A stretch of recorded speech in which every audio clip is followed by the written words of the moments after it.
ನಮಸ್ಕಾರ ವೀಕ್ಷಕರೇ, ದುನಿಯಾ ವಿಶೇಷ ಕಾರ್ಯಕ್ರಮಕ್ಕೆ ಸ್ವಾಗತ. ಇವತ್ತಿನ ವಿಷಯ ಏನು ಅಂತ ತಿಳಿಯೋಣ. ಅದಕ್ಕೂ ಮುಂಚೆ ಈ ಕ್ಷಣದ ಹೆಡ್ಲೈನ್ಸ್. ನಾಗರಬಾವಿ ಡಿನೋಟಿಫಿಕೇಶನ್ ಪ್ರಕರಣ, ಮತ್ತೆ ಸಂಕಟದಲ್ಲಿ ಮಾಜಿ ಸಿಎಂ ಬಿಎಸ್ವೈ. ಮಕ್ಕಳು ಅಳಿಯ ಸೇರಿ 6 ಮಂದಿಗೆ ಲೋಕಾಯುಕ್ತ ಕೋರ್ಟ್ ಸಮನ್ಸ್.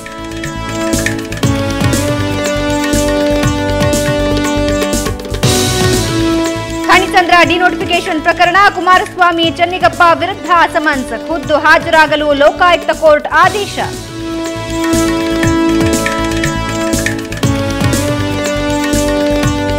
ಕಠಾರಿ ವೀರ ಗಾಡ್ ಫಾದರ್ ಬಿಡುಗಡೆ ವಿವಾದ, ಸಂಧಾನಕ್ಕೆ ಮುನಿರತ್ನ ಬರೆದಿದ್ದಕ್ಕೆ ಸಿಟ್ಟು. ಉಪೇಂದ್ರ ಬೆಂಬಲವೂ ಸಿಕ್ಕಿಲ್ವಂತೆ. ಫಿಲ್ಮ್ ಚೇಂಬರ್ ಉಪ್ಪಿ ಮನೆ ಎದುರು ಸೋಮವಾರದಿಂದ ಮಂಜು ಧರಣಿ.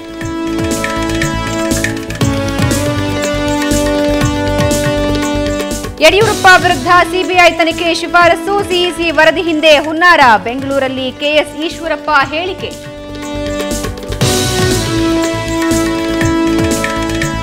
ಅಂಧನೆಂದು ಗೊತ್ತಾದ ಮೇಲೆ ಹೆಚ್ಚಾಯಿತು ಒಲುಮೆ. ವಿಕಲಚೇತನನ್ನ ಕೈ ಹಿಡಿದ ನಂದಿನಿ. ಚಿತ್ರದುರ್ಗದಲ್ಲೊಂದು ವಿಶಿಷ್ಟ ಮದುವೆ.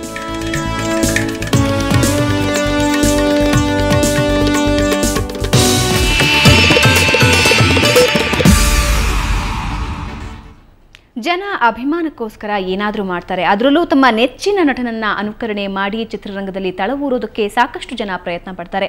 ಅದರಲ್ಲಿ ಒಬ್ಬ ವ್ಯಕ್ತಿ ಈಗಾಗಲೇ ಸಾಧನೆಯನ್ನ ಮಾಡಿದ್ದಾರೆ. ಸಾಕಷ್ಟು ಚಿತ್ರಗಳಲ್ಲಿ ಅಭಿನಯಿಸಿ ತಮ್ಮನ್ನ ತಾವು ಗೆದ್ದುಕೊಂಡಿದ್ದಾರೆ. ಜೊತೆಗೆ ಅಭಿಮಾನಿಗಳ ಮನಸ್ಸನ್ನ ಕೂಡ ಗೆದ್ದಿದ್ದಾರೆ. ಆದರೆ ಇವತ್ತು ಆ ವ್ಯಕ್ತಿ ಸಂಕಷ್ಟದಲ್ಲಿದ್ದಾರೆ. ಹಾಗಾದ್ರೆ ಆ ವ್ಯಕ್ತಿ ಯಾರು, ಏನವರ ಸಂಕಷ್ಟ? ಇದೇ ಈ ಹೊತ್ತಿನ ದುನಿಯಾ ವಿಶೇಷ ಕಲಾವಿದನ ಗೋಳು.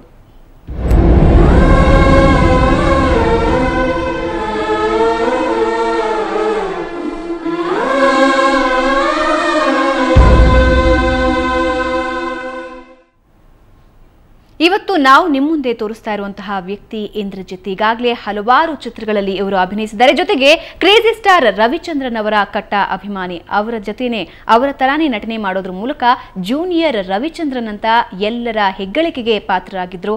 ಆದರೆ ಇವತ್ತು ಅವರು ಸಂಕಷ್ಟ ಎದುರಿಸ್ತಾ ಇದ್ದಾರೆ. ಹಾಗಾದ್ರೆ ಏನವರ ಕಥೆ, ಬನ್ನಿ ತಿಳಿಯೋಣ.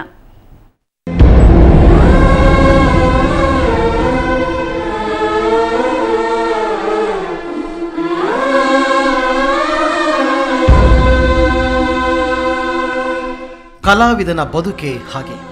ತಮ್ಮ ನಟನೆಯಿಂದ ಪ್ರೇಕ್ಷಕರ ಮನಗೆಲ್ಲುತ್ತಾರೆ. ಹೀಗೆ ತೆರೆಯ ಮೇಲೆ ಮಿಂಚುವ ಕಲಾವಿದನ ನಿಜ ಜೀವನ ಮಾತ್ರ ಕರಾಳವಾಗಿರುತ್ತೆ ಎಂಬುದಕ್ಕೆ ಜೂನಿಯರ್ ರವಿಚಂದ್ರನ್ ಎಂದೇ ಖ್ಯಾತಿ ಪಡೆದಿರುವ ಇಂದ್ರಜಿತ್ ಬದುಕೆ ಉದಾಹರಣೆ.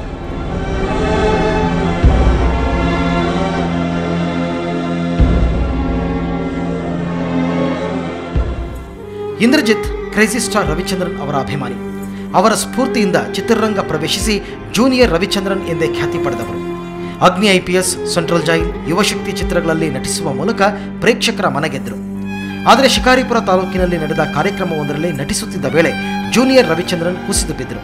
ತನ್ನ ಎಡಕಾಲು ಹಾಗೂ ಎಡಕೈ ಸ್ವಾಧೀನ ಕಳೆದುಕೊಂಡರು.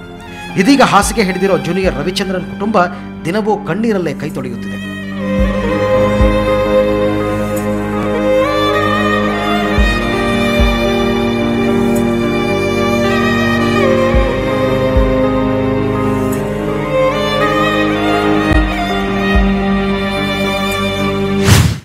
ಮಕ್ಕಳೆಲ್ಲ ಓದ್ತಾ ಇದ್ದಾರೆ.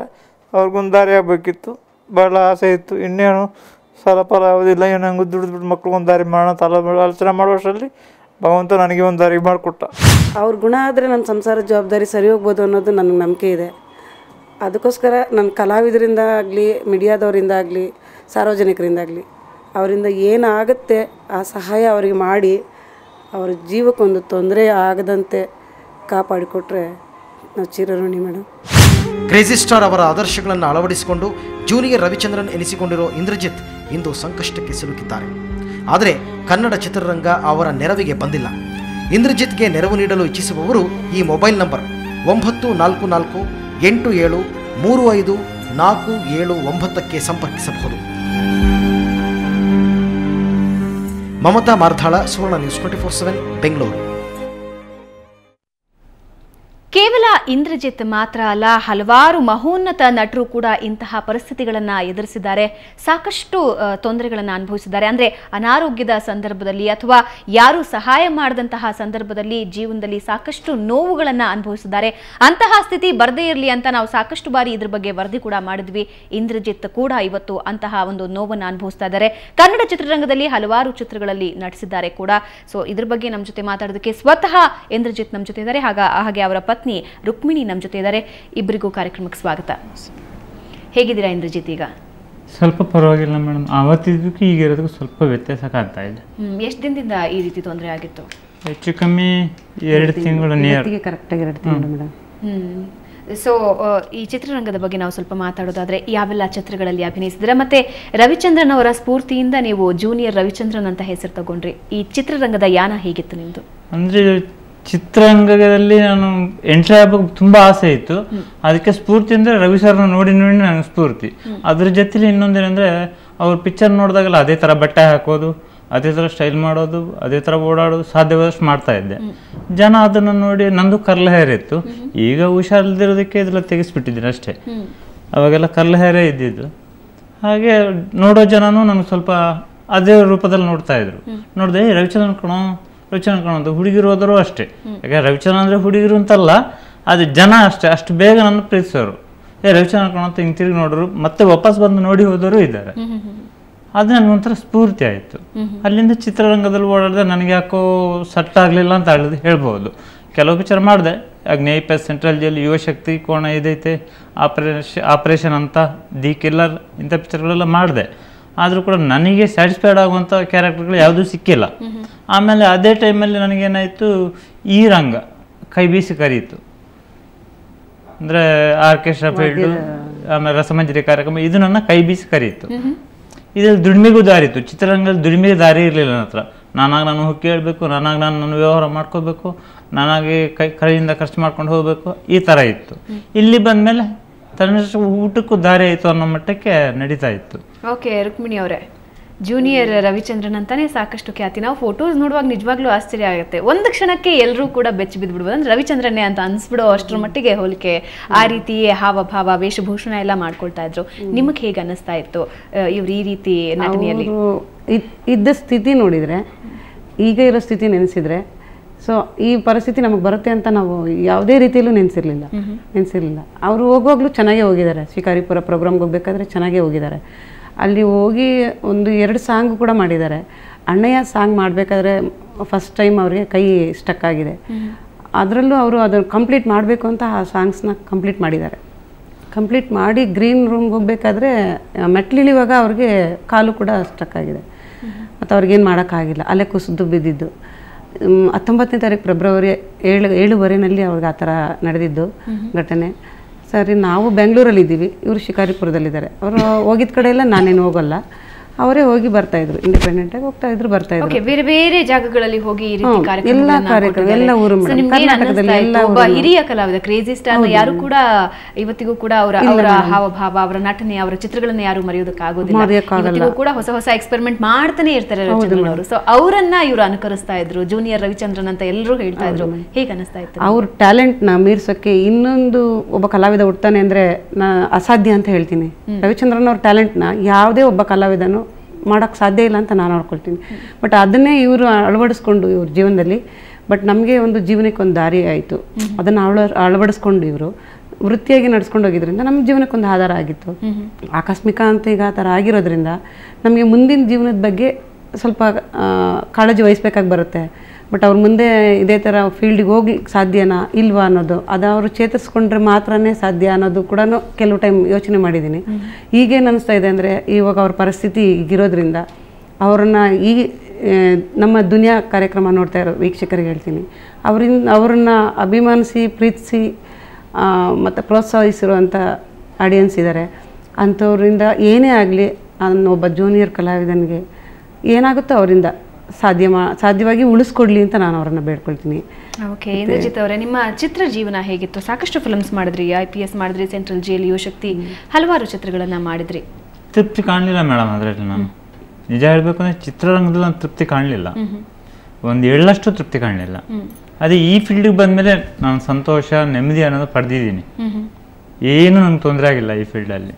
ಪ್ರತಿಯೊಬ್ಬರು ಇನ್ನು ನನ್ನ ಸರ್ ಇಂಥ ಸಾಂಗ್ ಮಾಡಿ ಅಂಥ ಸಾಂಗ್ ಮಾಡಿ ಅಂತ ಕೇಳೋರು ಇದ್ರು ಹೊರತು ಏನು ಸರ್ ಈ ಸಾಂಗ್ ಹಿಂಗೆ ಅಂತ ಕೇಳೋರು ಇರಲಿಲ್ಲ. ನನ್ನ ಹತ್ರ ರವಿ ಸರ್ದು ಓಲ್ಡ್ ಹಿಟ್ಸ್ ಕೇಳೋ ಜನ ಜಾಸ್ತಿ. ಅಲ್ಲ, ಹೇಗೆ ತಯಾರಿ ನಡೆಸ್ತಾ ಇದ್ರಿ ರವಿಚಂದ್ರನ್ ಅವರ ಹಾಡುಗಳಿಗಾಗ್ಲಿ, ಅವರ ಅಭಿನಯವನ್ನ ನೀವು ಕಲಿಬೇಕಾದ್ರೆ ಅದನ್ನ ಅನುಕರಣೆ ಮಾಡೋದು ಸಾಕಷ್ಟು ಕಷ್ಟನೇ ಇದೆ. ಒಬ್ಬ ಕಲಾವಿದನ ಅನುಕರಣೆ ಮಾಡಬೇಕು ಅಂದ್ರೆ ಸಾಕಷ್ಟು ಪರಿಶ್ರಮ ಬೇಕಾಗುತ್ತೆ. ಯಾವ ರೀತಿ ನಿಮ್ಮನ್ನ ನೀವು ತಯಾರು ಮಾಡ್ಕೋತಾ ಇದ್ರಿ? ಏನಿಲ್ಲ, ಅಣ್ಣವ್ರ ಪಿಕ್ಚರ್ ನೋಡೋದು, ಅದನ್ನ ಮೈಂಡಿಗೆ ತಗೊಳ್ಳೋದು, ಅದನ್ನೇ ಮೈಂಡಲ್ಲೇ ರಿವೈಂಡ್ ಮಾಡ್ಕೊಳ್ಳೋದು. ಮತ್ತೆ ಅದನ್ನ ಪ್ರಾಕ್ಟೀಸ್ ಅಂತ ನಾನು ಯಾವತ್ತೂ ಮಾಡಿದ್ದಿಲ್ಲ ನಿಜ ಹೇಳಬೇಕು ಅಂತಂದ್ರೆ. ಅದು ನಾನು ಪ್ರಾಕ್ಟೀಸ್ ಅಂದ್ರೆ ನಂದು ಒಂದೇ ಟಿವಿ ನೋಡೋದು ಹವ್ಯಾಸ ನನಗೆ. ಅದು ಯಾವುದೇ ಬರಲಿ, ಅದ್ರಲ್ಲಿ ರವಿ ಸರ್ದು ಇದೆ ಅಂತಂದ್ರೆ ಕುಂತ್ಕೊಂಡು ಅದನ್ನೇ ನೋಡ್ಬೇಕು ಫಸ್ಟ್. ಅದು 50 ಸರಿ ನೋಡಿರ್ಲಿ ನಾನು, ಮತ್ತೆ ನೋಡ್ಬೇಕು. ಇದೊಂದು ಅಭ್ಯಾಸ. ಅದೇನಾಗುತ್ತೆ ತನ್ನಷ್ಟಕ್ಕೆ ದಾರಿಗೆ ಬಂದ್ಬಿಡ್ತು. ಅದರಲ್ಲೂ ನಿಜ ಹೇಳ್ಬೇಕು ಅಂದ್ರೆ ಕೆಲವೊಂದು ವಿಷಯ ನನಗಿನ್ನ ಕೆಲವು ರವಿಚಂದ್ರನ್ ಅವ್ರ ಫ್ಯಾನ್ಸ್ ಎಷ್ಟು ಹುಷಾರಿದ್ದಾರೆ ಅನ್ನೋದಕ್ಕೆ ಒಂದು ಸಾಕ್ಷಿ ನನ್ನ ಹತ್ರ ಇದೆ. ನಾನು ಚಾಮರಾಜನಗರ ಮೈಸೂರು ಅಲ್ಲಿ ಒಂದ್ಸರಿ ಕಾರ್ಯಕ್ರಮಕ್ಕೆ ಹೋಗಿದೆ. ಅಲ್ಲಿ ಬೆನಿಫಿಟ್ ಶೋ ಯಾರೋ ಮಾಡಿದ್ರು, ಅಲ್ಲಿ ನನ್ನ ಕರೆದಿದ್ರು. ಅಲ್ಲಿ 2 ಶೋ ಡೈಲಿ. ಫಸ್ಟ್ ಶೋ ಮುಗೀತು, ಸಿಕ್ಕಾಪಟ್ಟೆ ಪಬ್ಲಿಕ್ ಇತ್ತು. ಎಲ್ಲರೂ ನಾವು ಜೂನಿಯರ್ಸ್ 4-5 ಜನ ಹೋಗಿದ್ವಿ. ಎಲ್ಲರೂ ಫಸ್ಟ್ ಶೋ ಆಗಿ ಸೆಕೆಂಡ್ ಶೋಗೆ ಗ್ಯಾಪ್ ಇದೆಯಲ್ಲ, ಆ ಗ್ಯಾಪಲ್ಲಿ ಒಳಗಡೆ ಬಂದು ಫೋಟೋಸ್ ತಗೊಳಕ್ಕೆ ಬಂದರು ನಮ್ಮ ಜೊತೆಯಲ್ಲಿ. ಒಬ್ಬ ಹುಡುಗ ಸುಮ್ಮನೆ ನಿಂತಿದ್ದ, ಸುಮಾರು ಹೊತ್ತು ನಿಂತಿದ್ದ ಹುಡುಗ. ನಾನು ತಿಳ್ಕೊಂಡೆ ಪಾಪ ಹುಡುಗ ಹತ್ರ ದುಡ್ಡಿಲ್ವೇನು, ಫೋಟೋ ಹೊಡಿನೋ ಎಲ್ಲ 10 ರೂಪಾಯಿ ಇಸ್ಕೊತಾ ಇದ್ದ. ಪಾಪ ಹುಡುಗ ಹತ್ರ ದುಡ್ಡಿಲ್ವೇನು, ನಾವೊಂದು ಹುಡುಗ ಹೇಳೋಣ ಬಿಡ್ಕೊಂಡು ಇವ್ರಿಗೆ ಅಂತ ಹೇಳ್ಬಿಟ್ಟು ಪಾಪ ಫೋಟೋ ಹೊಡ್ಸ್ಕೋಬೇಕಾ ಅದಕ್ಕೆ.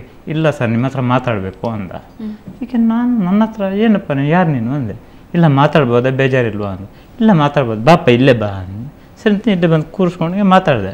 ಸರ್ ನನಗೆಲ್ಲ ಇಷ್ಟ ಆಯಿತು, ಆದರೆ ಒಂದೇ ಒಂದು ತಪ್ಪು ಮಾಡಿದ್ರೆ ನೀವು ಅಂತ. ಏನಪ್ಪ ಅದು ಹೇಳಿಬಿಡು. ನನಗೆ ತುಂಬ ಆಶ್ಚರ್ಯ ಆಗೋಯ್ತು. ಅಂದರೆ ರವಿ ಸರ್ದು ಒಂದು ಸ್ಟೈಲ್ ಇದೆ, ಅವ್ರು ಯಾವುದೇ ಕಾರಣಕ್ಕೂ ಟಾಟಾ ಮಾಡೋ ಹಿಂಗೆ ಮಾಡಲ್ಲ, ಅವ್ರು ಹಿಂಗೆ ಮಾಡ್ತಾರೆ. ಅದನ್ನು ಆ ಹುಡುಗ ನನಗೆ ಎತ್ಕೊಟ್ಟ. ಹಂಗಾದ್ರೆ ರವಿ ಸರ್ ಬಗ್ಗೆ ಪ್ರತಿಯೊಬ್ಬ ಮಕ್ಕಳಿಗೂ ಗೊತ್ತಿದೆ. ಅದನ್ನ ಅಂಥದ್ದು ಒಂದು ಕೆಲವು ನನಗೆ ಸಿಕ್ಕಿದ್ದು ಇದೆ ಪ್ರೆಸೆಂಟೇಷನ್. ಸೊ ಈಗ ಹೇಗಿದೆ ನಿಮ್ಮ ದೇಹದ ಸ್ಥಿತಿ ಹೇಗಿದೆ?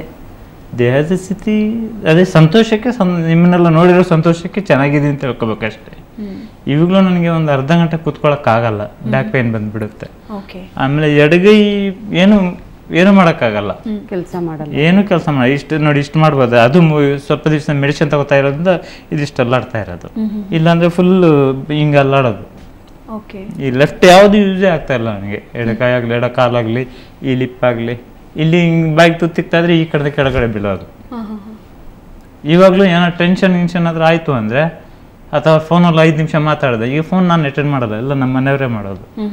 ಮಾತಾಡ್ದಂದ್ರೂ ಕೂಡ ನನಗೆ ಆಗಲ್ಲ. ಈ ಕಡೆ ನೀರು ಕುಡಿದ್ರೆ ಈ ಕಡೆ ಬರ್ತಾ ಇರುತ್ತೆ, ಆ ಥರ ಆಗುತ್ತೆ. ಸೊ ರುಕ್ಮಿಣಿ ಅವರೇ, ಏನು ಹೇಳಿದ್ದಾರೆ ಡಾಕ್ಟರ್? ಯಾವ ರೀತಿ ಟ್ರೀಟ್ಮೆಂಟ್ ಆಗಬೇಕು, ಇನ್ನೂ ಎಷ್ಟೆಲ್ಲ ಖರ್ಚಾಗುತ್ತೆ ಅಂತ ಅವ್ರು ಹೇಳ್ತಿದ್ದಾರೆ? ನಮಗೆ ಶಿಕಾರಿಪುರದಲ್ಲಿ ಟ್ರೀಟ್ ಮಾಡಿಸಿದ್ದು ಅಲ್ಲೇ 10,000 ರೂಪಾಯಿ ಆಗಿದೆ. ಸೊ ಅಲ್ಲಿ ಡಾಕ್ಟ್ರು ನಮ್ಗೆ ಏನು ಹೇಳಿದ್ದು ಅಂದರೆ, ಈಗ ಮೈಂಡಿಗೆ ನಾವು ಬ್ರೈನ್ಗೆ ಟ್ರೀಟ್ಮೆಂಟ್ ಕೊಟ್ಟಿದ್ದೀವಿ, ಈಗ ಕರ್ಕೊಂಡೋಗಿ ನೀವು ಬ್ಯಾಂಗ್ಳೂರ್ನಲ್ಲಿ ಆಗಲಿ ಯಾವುದೇ ಊರಲ್ಲಾದರೂ ಸರಿ ನೀವು ಅವ್ರಿಗೆ ಕೈ ಕಾಲು ಸ್ವಾಧೀನ ಬರೋ ರೀತಿಯಲ್ಲಿ ನೀವು ಟ್ರೀಟ್ಮೆಂಟ್ ಕೊಡಿಸ್ಕೊಡಿ ಅಂತ. ಅವರು ಮೊದಲೇ ಅವರು ಬ್ರೈನ್ಗೆ ಟ್ರೀಟ್ಮೆಂಟ್ ಕೊಟ್ಟಿಲ್ಲ ಅಂದರೆ ಅವರು ಇಷ್ಟು ಕೂಡ ಮಾತಾಡ್ತಾ ಇರಲಿಲ್ಲ ಅನ್ಸುತ್ತೆ. ಇದ್ರ ಬಗ್ಗೆ ನಿಮ್ಮ ಜೊತೆ ಇನ್ನಷ್ಟು ಮಾತಾಡ್ತೀನಿ. ಸೊ ವೀಕ್ಷಕರೇ, ಇದು ಕೇವಲ ಇಂದ್ರಜಿತ್ ವಿಷಯ ಅಲ್ಲ, ಹಲವಾರು ಕಲಾವಿದರು ಈ ರೀತಿಯಾದಂತಹ ತೊಂದರೆಗಳನ್ನು ಅನುಭವಿಸ್ತಾ ಇದ್ದಾರೆ. ಇಂದ್ರಜಿತ್ ಬಗ್ಗೆ ಇನ್ನಷ್ಟು ಮಾಹಿತಿ ಕೊಡ್ತೀನಿ. ಜೊತೆಗೆ ಇಂದ್ರಜಿತ್ಗೆ ಸಹಾಯ ಮಾಡೋದಕ್ಕೆ ಬಯಸೋರು ನಾವೀಗಾಗಲೇ ನಂಬರ್ಗಳನ್ನು ಡಿಸ್ಪ್ಲೇ ಮಾಡ್ತಾ ಇದ್ದೀವಿ, ಅದಕ್ಕೆ ಕರೆ ಮಾಡಿ ಅವರಿಗೆ ಸಹಾಯ ಹಸ್ತವನ್ನು ಚಾಚಬಹುದು. ಈಗ ದುನಿಯಾ ಮುಂದುವರಿಯುತ್ತೆ, ಅದಕ್ಕೂ ಮುಂಚೆ ಒಂದು ಸಣ್ಣ ವಿರಾಮ.